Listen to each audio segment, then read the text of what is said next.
allegiance to the flag of the United States of America, and to the republic for which it stands, one nation, under God, indivisible, with liberty and justice for all. Don't sit down yet. Stay up if you could. We'll just have a quick moment of silence because it is 9/11 this morning, so.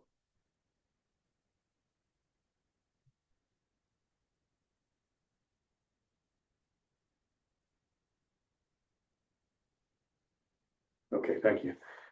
All right, and we have one other surprise order of business. Rodney's birthday today. Hey, I could wish Rodney a happy birthday. That's been how old he is. 21. It's not We bad. have- He get the. Lots of exciting. Yeah. That's smart, didn't you? Got the magic number. Go treat Rodney good now. So OBD said. That he won't be tomorrow either. All right, I appreciate again all your willingness to come together for us to have this rather quickly assembled meeting of the Elk County Prison Board. Jen's provided the agenda for us as you have before you. Is there any additions to the agenda? Hearing none, entertain a motion. I'll make that motion. Accepted as prepared, Second. moved and seconded. All those in favor, please signify by saying aye. Aye. Thank you. We don't have any visitors this morning. It is being recorded. Please take note of that. So the only item of business, the reason we called this meeting as a discussion, as you can see on here, we were approached last week by a commissioner from Clarion County who was exploring the possibility of counties coming together for a feasibility study to review the potential for some type of a regional jail approach. There was a little bit of discussion on some of the details and the pros and cons, but not a whole lot. It mostly was focused, and I would think we could probably explore some of this. We don't want to go too deep in the weeds, but the idea was mostly is it even an idea that we as the county would like to pursue? And we felt it was more prudent as commissioners rather than make that decision. I will not be repairing. You made it 2 minutes. Yeah, Okay. sorry. Thank you, Bill. To turn it over to the prison board, because a lot of what's going to need to happen is going to be coordinated through some of the departments. We just lost our DA piece, but we have like the sheriff here, obviously the jail itself. So we didn't want to just make a decision without getting some input from the people who are doing this more directly than at least me. So, clearly there's rising costs, there's staff shortages, there's substandard facilities, there's all kinds of reasons maybe to look into this.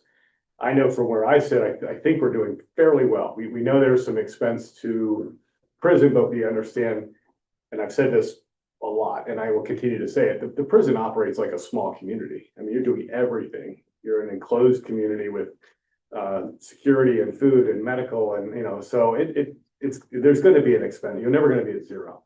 Regardless of what we do. But if we feel like there's some benefit to us participating in the study, we as commissioners will probably be able to put in some money. I don't think we need to put a lot in. I think that would be unnecessary. But do we want to take a flyer and put a little bit of money and see where this goes? Or do we feel like this is just not something that would work for Elk County? We have a good thing going. So I'm okay with that as well. I will say one other thing, and I'll turn it over for you for discussion. This Monday, the 8th, most of you know our labor attorney is Stephanie Farah from Gabriel Farah. They are hosting a lunch and learn fall seminar in October. One of the topics covered is jail regionalization coming? So I don't know what's going on. Something's going on out there with the our discussion is tied in. So where do you guys want to go? Yes, listen, first is the legal site to do it, regionalized. I don't know, I never looked into it. Honestly, as I was walking in, I said to Commissioner Quisenberry, what's this about? I'm kind of curious what he has to say. I've got a laundry list of concerns. When this came up a week or so ago, you mentioned a regionalization project. It sets a bit of anxiety and a bit of stress, and how would that affect myself, staff? But in the bigger picture, I think, how would it affect our population we serve? And thinking to myself, I'm 57, it's no secret that I'm beyond the retirement age. You look great. Thanks. No plans to do so. The staff, word gets out, they're gonna watch this potentially, that raises anxiety and stress. I think we could lose people. There's always been a pretty good sense of stability in the facility. It's a place you can work and do your 20, 30 years and retire. And I think if it gets out there that the prison board or the board of looking to do something like this, there's only one real, you're either going to do it or you're not. If you do it, you're looking at potentially moving our population to another facility. Any number of reasons why I think that's a bad idea. But I think you'd lose that sense of stability with our staff. We could lose people. We've been doing our best to try to hire people. I've got an interview this afternoon. I got another interview Monday, and we just started a new young fellow the other day. Why would they stick around? We've got several people that are under a year in terms of employment, and we don't want to lose anybody. We've been working hard to cultivate that part-time population, part-time staff, so that they can start their careers as we age out. I kind of always joke, when we hire somebody younger, we're hiring our replacements. Well, we want them to move up and get a full-time status and get those trainings. So I think it brings about some anxiety, not just with myself and Rodney and Jen, but with the other staff, and concerns and worries. Think about our population that we serve. I can refer to Commissioner Gebauer as Warden Gebauer at the time, and it was approximately 19 years ago you hired me as a counselor. You drilled into my head, you're here to advocate for the inmates. Your role here is to advocate for our population. It wasn't always easy at first. I think you can remember that. We had a few discussions.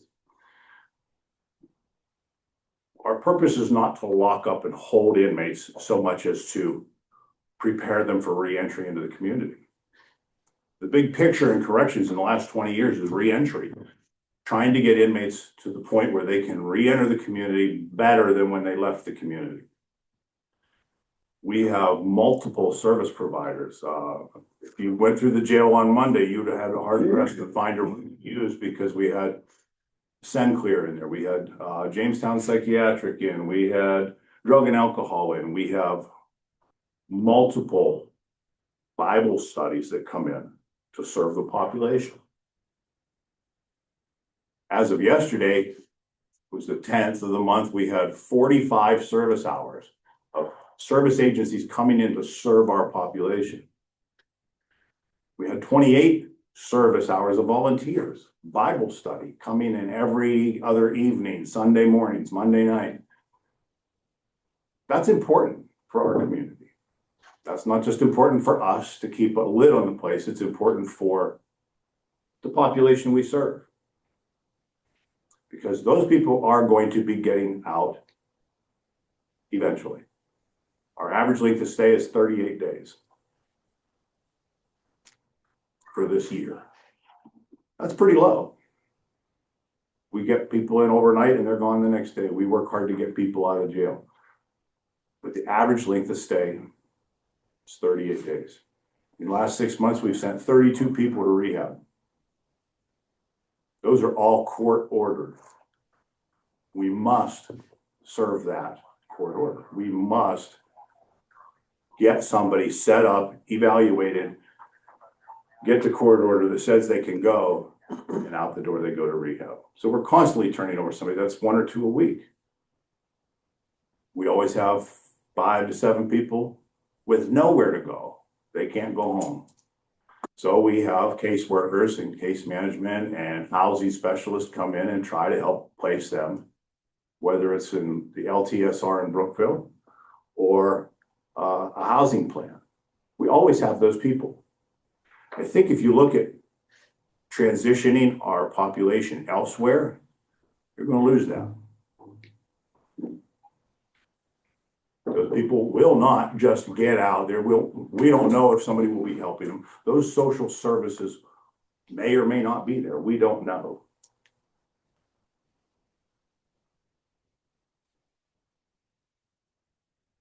Medical costs. Our county is I guess you could say a subscriber to PIMIC. We have PIMIC meetings every 6 months.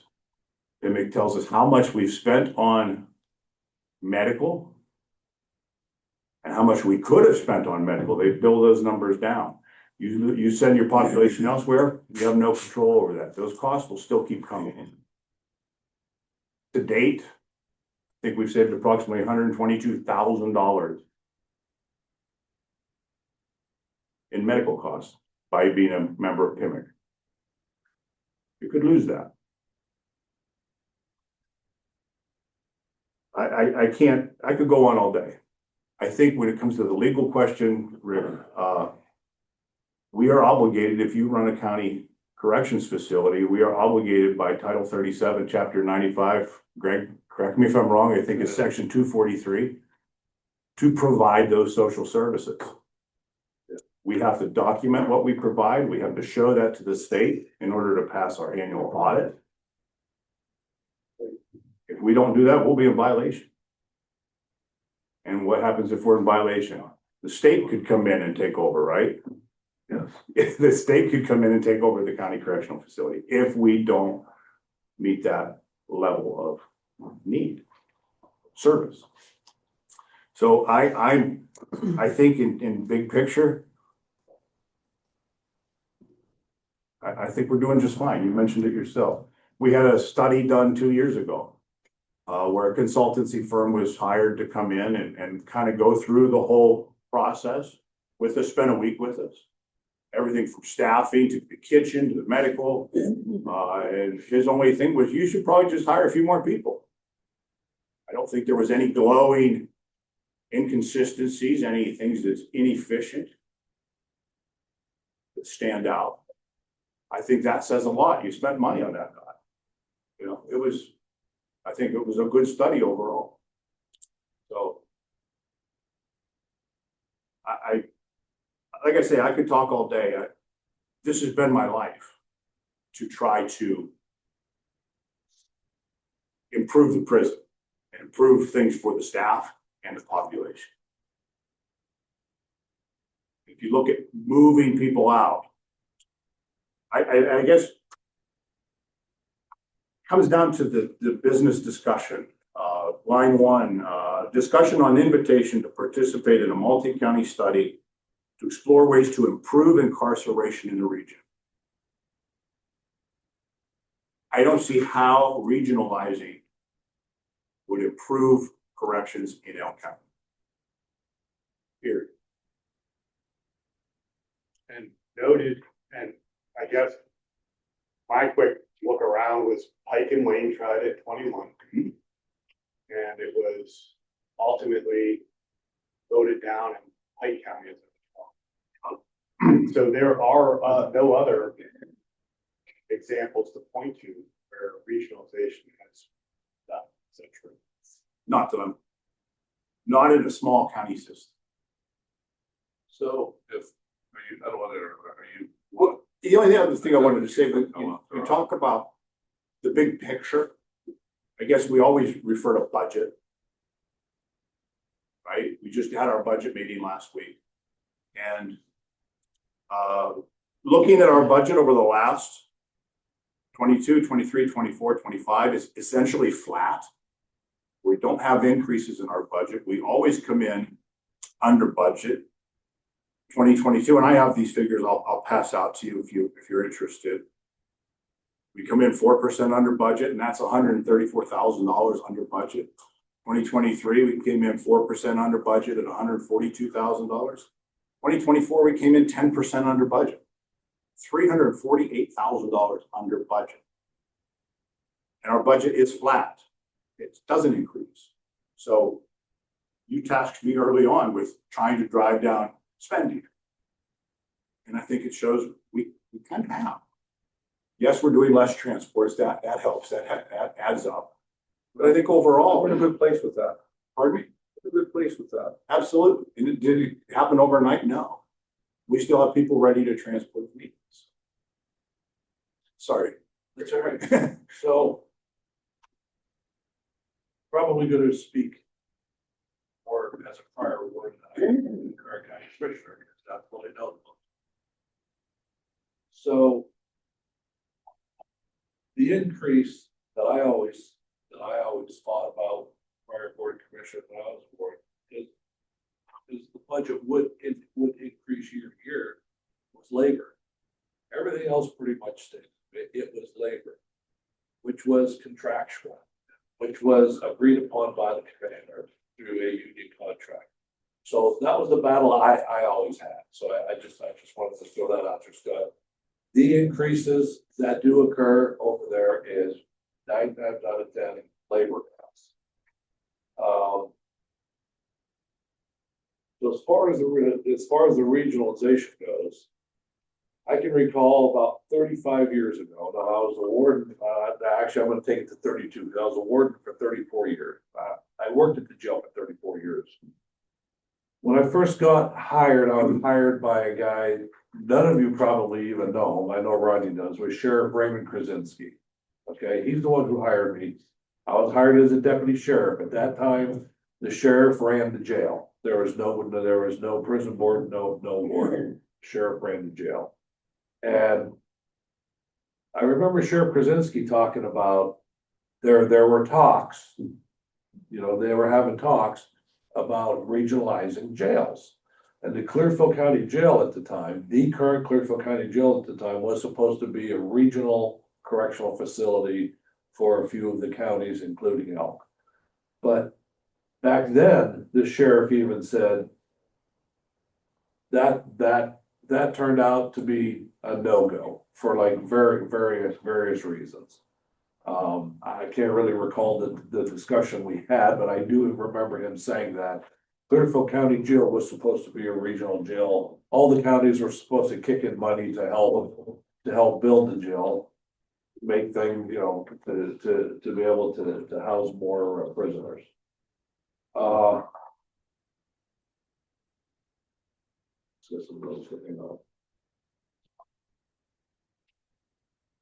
So Elk County is at least 45 minutes from any other county. We're at least 45 minutes to McKean. We're at least 45 minutes to Clearfield. We're at least 45 minutes to Jefferson. We're well over an hour to Clarion. So, just a few things were right off the bat on being that far away is the time and distance that it's going to involve for area law enforcement, the sheriff's office, anybody who has to transport, family going over to visit inmates needing to get who want to get work release and be able to come back to Elk County to work and keep their job. There was a time when we opened up the new jail over here, we weren't housing females, okay? And the judge at the time was having issues with that because all our females were housed out and he could not give any female inmate he gave work release to, they had to do it out of either Clearfield Jail or Warren County Jail. And the inmates were losing their jobs because they weren't able to get rides back and forth. So our judge at the time pretty much said, you got to figure this out or I'm going to issue an administrative court order to make you house females here. So that started us down the path on how we're going to be able to house females within the Elk County Jail. And that's the first time we started housing them. So you have that, and it might sound minute, but it is a big issue. the other thing that, you know, that I have is, what's the judge's thoughts? Because without our own jail, it is drastically gonna change how court is handled within L County, drastically change it, okay? So, you know, even though the judge isn't part of our prison board, he could be if he wanted to, because the prison board law allows for the president judge or another judge appointed by the president judge to be on the prison board, or the president judge can opt to step off. That's totally within his purview under the prison board law. And Judge Masson started on the prison board because Judge Dagger Masson took over. Judge Masson attended a couple of meetings. He issued an administrative order. He was stepping off. He thought it was a conflict. When Judge McMahon got in, he continued that same thing. But I would say the judge would have more of an input than any of us sitting around the table here. So I would like to hear what his thoughts are on it too. So I'm just gonna throw out there, I'm not in favor of paying money for studies. I never have been. Served 8 years on city council. 8 years I served as deputy mayor, and I'm going on my 6th year now on the St. Mary City Rec Board.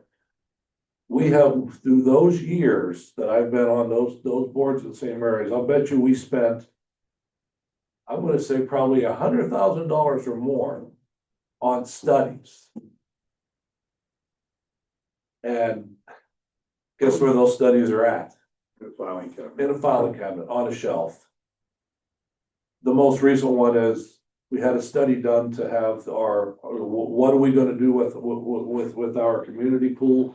This study was just a total complete, as far as I'm concerned, disaster as far as financially.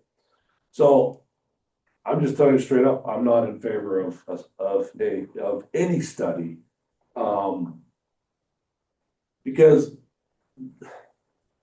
the people who do the study, even though they might have correctional background, they still don't have a clue how the counties operate. Okay? And again, I'm never been in favor. I've said this many times. I have a problem with people making decisions who sit in the ivory tower that don't have a clue. And, if these discussions were to move forward, and I told Matt and Fritz this, if these discussions were to move forward, if the prison board said, yeah, maybe it's worth having, you know, having these discussions. It's gonna be a totally useless discussion if it's all county commissioners from the surrounding counties. It would be a useless discussion unless you have players like DAs, a judge, couple wardens, and then commissioners, couple sheriffs. Because all those board of commissioners are gonna be thinking about is money, money, money, money, money. They're not gonna have a clue about how the jails operate, how it's gonna affect jail operations, how it's gonna affect the court system. So if the study moves through and it's just gonna be compiled of commissioners, I'm 100% against that. 100%, and I'll vote against. If the study moves forward and it's gonna encompass the key players of individual counties of the people I mentioned, so be it.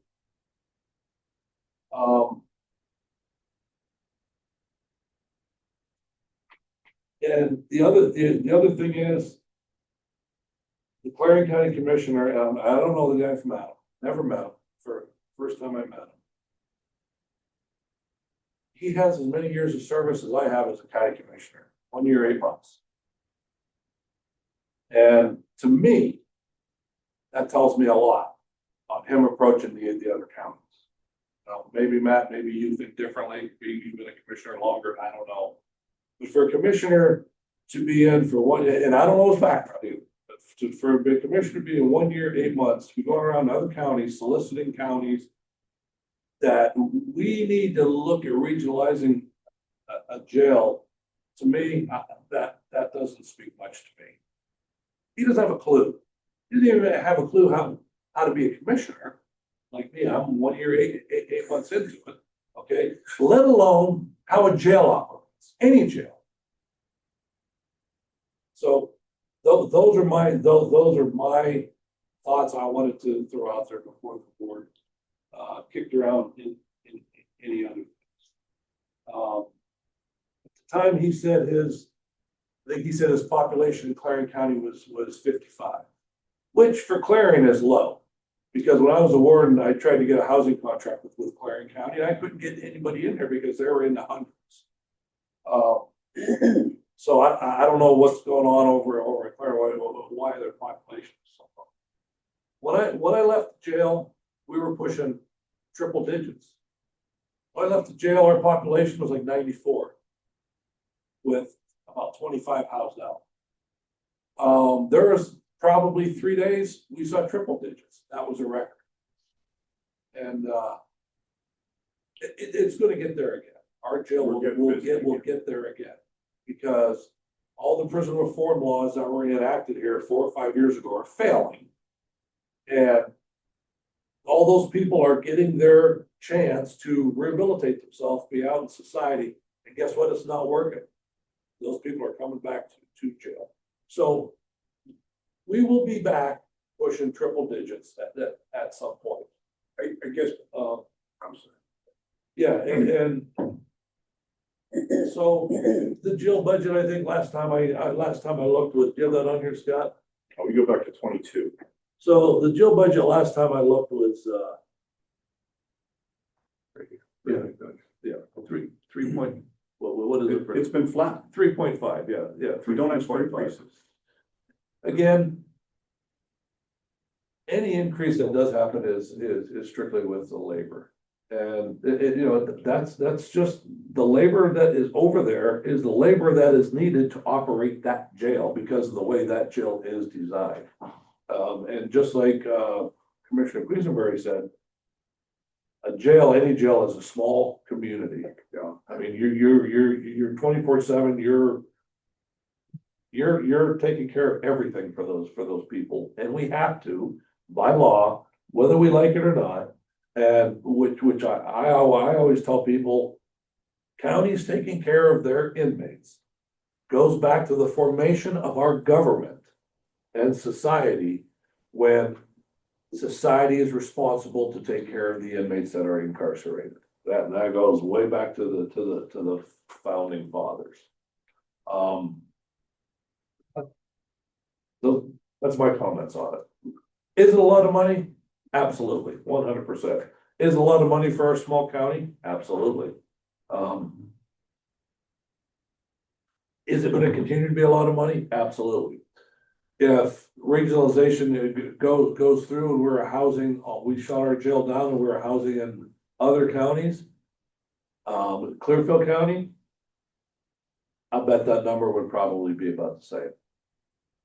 Because number one, all the counties are gonna have to be kicking in some type of money for some type of regional jail. Not any of the jails that Warden mentioned that's able to take on inmates from Elk and Clearfield and Clarion County.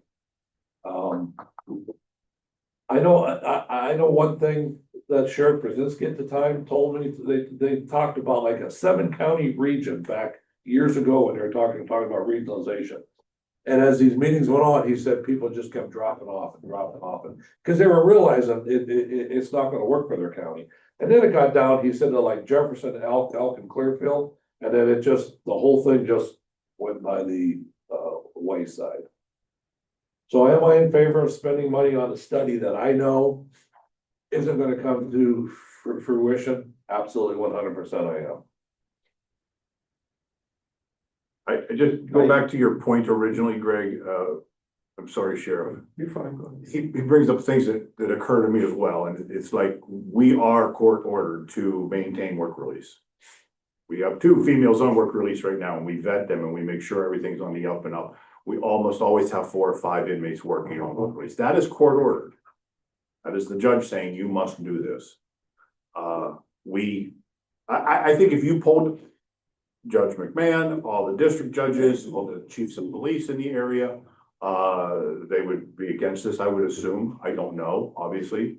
To the logistics of going to get your prisoners and bringing them back to court here. 4 years ago, when I was hired to do this particular job, kind of counter to what I was hired 19 years ago to do, we were looking at investing money in an expansion project for the jail. We were looking at investing, $1 million in an expansion. We got to the point where we were picking out light fixtures and switch plates for the walls and things like that, and sinks and cells and mirrors, and we were looking at increasing our population, so we didn't have to house out. But I was also tasked with looking at housing juveniles.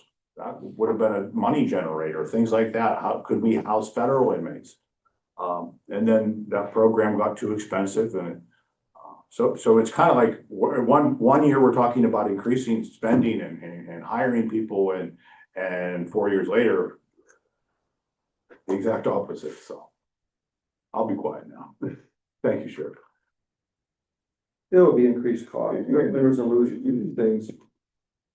I can tell you the sheriff's office, there will be increased costs. We'd have to get a van, more staff, still have to maintain this facility. We have to bring a group of inmates back. Somebody's got to hold them there, bring them up to court, bring them back. Then at the end of the day, there'll be overtime almost on every court day to get them back. Going to increase costs, just a simple issue like that. If you just run some quick numbers, it's going to be more costly, much more costly. We have to contribute to the new facility they're going to build. And if you just take the number of our people today, take a low average, take $70 a day, take that number, multiply it by 352 days a year, you're probably going to be $30–40 million a year. That would cost, if it would work that way, that you're paying like X number of dollars to keep them in the facility. I don't know. I think it's a money loser. Right now, we're connected with the correctional facility, and we in and out most of the time. And those transports that we have to do are simple. We incur some overtime, but this year we incur overtime much more, and it will require additional staff. From my point of view, I'm giving you from my point of view. In terms of our staff at the facility, think about this. They'd have to be given an option. Number one, there wouldn't be enough positions for everybody, both prisons. There'd have to be some interviews, and they'd have to give them the option selected to relocate. They'd all lose their jobs. Would. Most part. I'm trying to think of pros on this. I really can't. Doesn't sound like we're fixing the problem here. No, we're creating problems. Exactly. I mean, right now we're pretty efficient with, sounds like meeting goals with rehabilitation, entry. There's going to be local professionals impacted, police impacted. It's like it really kind of stems out jail itself too. That's a lot of lives here or something. We're pretty good at. So. We have hiccups, we work through. I don't think our relationship with the sheriff's Pick up the department phone, hit the or phone the and call you probation and call Rodney, have ever been better. work the issues out. Absolutely. That isn't gonna work. Either way. So this commissioner did indicate that Jefferson County has room and has the ability to expand. So in my mind, he's thinking Jefferson would probably be the central regional jail. We killed our expansion because it went like 4 times the price from the time I think we out of price until we were ready to do something. It went from like 1 million to 4 million or something like that. I would be interested in someday having that conversation. Expanding our grip. Jefferson County runs their facility a lot different than we do. Not regional. What counties would be involved in the regional? I don't know. I wasn't included in the original conversation. I can tell you, we're in an area called Region 6. It involves, I think, 6 counties. So I don't know if they're looking at it that way. And that would probably wouldn't roll Erie in, but Erie's part of that because they're already pretty good what they're doing. But it could just involve a few counties. They may just be looking at us, Jefferson, Clearfield, Forest, Clarion, yeah. So Right, and they're all, and the ones I mentioned are part of the Region 6 area. But, so I don't think he knows what he has in mind. Who don't. How much would the study cost and what would it tell us? We don't know. I don't keep it. At this point, it was just exploratory to see, dip in a toe in the water, do we even want to figure that out? Our appetite would be not to spend a whole lot. If we had to do it. But beyond that,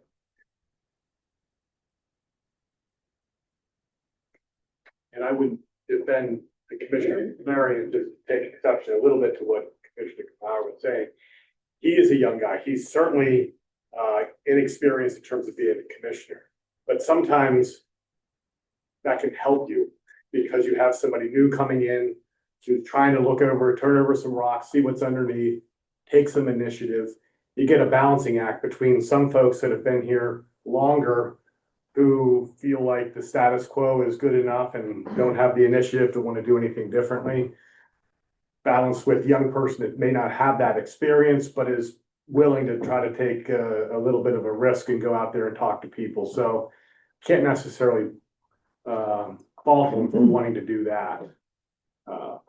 Is he misguided? I don't know. I guess time will tell. Obviously, like we said here, there is some discussion about this that's happening. So I'm comfortable with not pursuing it, but I feel like we can do as commissioners, we can share that we've done our due diligence and conducted the present. I mean, this is constructive because I didn't want to just throw cold water on this and not have any ability to defend the reason why L County is not participating. So I'm somewhat indifferent, but I think you've all made very compelling arguments on reasons why even pursuing the study ultimately would not lead to anything. It's a solution in search of a problem. Financially is our big issue. You know, that's the driver behind this. If we take this piece out, there's nothing else really that we could look at as a material weakness to what we have currently. But this explains a lot. This is very illustrative in my opinion. So, Commissioner, the other thing is, and the word alluded to it, we would lose control. There would probably have to be some type of commission appointed, various representatives from each county. And they would dictate what you have to contribute. And we would lose all control. and who would have oversight over the operation of the facility? Well, it'd be and the of the inmates that we're responsible for. Right. And we have a reputation of having the best cookies in the state. That would go Well, away. best cake, I know that. This is cake. We have Cake, a five-star rating, I think. You want to be the commissioner that gets from that? I don't know. So the topic, and this is just a topic that was put on the agenda, but that's the topic that Commissioner White talked about too. How can you improve incarceration within the region? I go back to what Scott said. That's not the question. The question is, how can we save money on it? That is what the entire topic is, and that's what the entire topic is driven by, is how can we save money on incarceration? Not improve incarceration, because this, a regional jail for any county, will not improve incarceration. And I'll challenge anybody sitting in here saying to that argument. It will not really improve incarceration. Might it save money? Maybe, maybe not. So that's what the topic should be, is how can we save money on incarceration by regionalization? It's saving money, it sounds like it comes at its own cost as well. Absolutely. So if the bottom line number is gonna improve, but everything else gets worse, what have you done? You know, regionalization is generally, the way it's set up is contractual. I know in police regionalizations, they started out fine. Where you have to provide X number of hours or officers to a community. And then these communities start pulling back, got to cut budget, cutting out, and all of a sudden, they're left with raising the costs of the other communities that stay in the contract or laying people off, laying officers off. That's generally how it works. I don't know how this would work. So again, that's one of those things that, I'm not assured that everybody would stay in the regionalization anyway. They may say, hey, we're done with it, we're withdrawing. Any other final thoughts? If you're ready for a motion, I'll make a motion, I'll move that we, have no further discussion on this and that we not pursue, participate in study.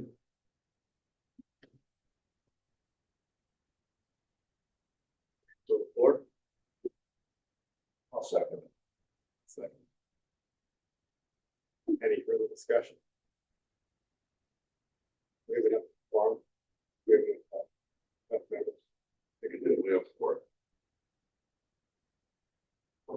All those in favor, please signify by saying aye. Aye. Any opposed? All right. Well, I appreciate your willingness to come and discuss this with us. It's a ticklish subject, It is for sure.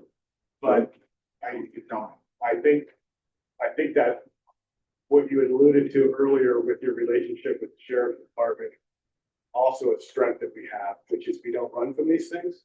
I'm not afraid to discuss these things. None of us should be, because we're all representing constituencies. So rather than say, I don't want to have this difficult conversation, I appreciate your respect, passionate to come in and say, let's take a long, hard look at this. And hopefully it was not a waste of your time, but I do appreciate the ability to bring people together and hear from your experiences, so we're better informed as we make the decisions we have to make. The opportunity. One thing that Commissioner mentioned was if one jail in that region would be maybe the male jail and another jail in the region like ours. If we will lower our males out and regionalize, maybe we could solicit our jail to be strictly the female jail, strictly a juvenile jail. That, again, you know, when you go strictly, this one's a female, now we're there, that jail's 45 minutes away from Clearfield, Jefferson. You know, and then you put all the males at a different place, and you're 45 minutes, the males are 45 minutes away from Elk and Cameron. You still have a place, you need a place to put those inmates that you bring back to court. Correct. It's tied up in female. Yep. It is, yeah, that's right. Anything further? Do you have any questions for what Rodney's gonna do for his birthday? You need that prison cake and beef. Thank you. We will be adjourned until December.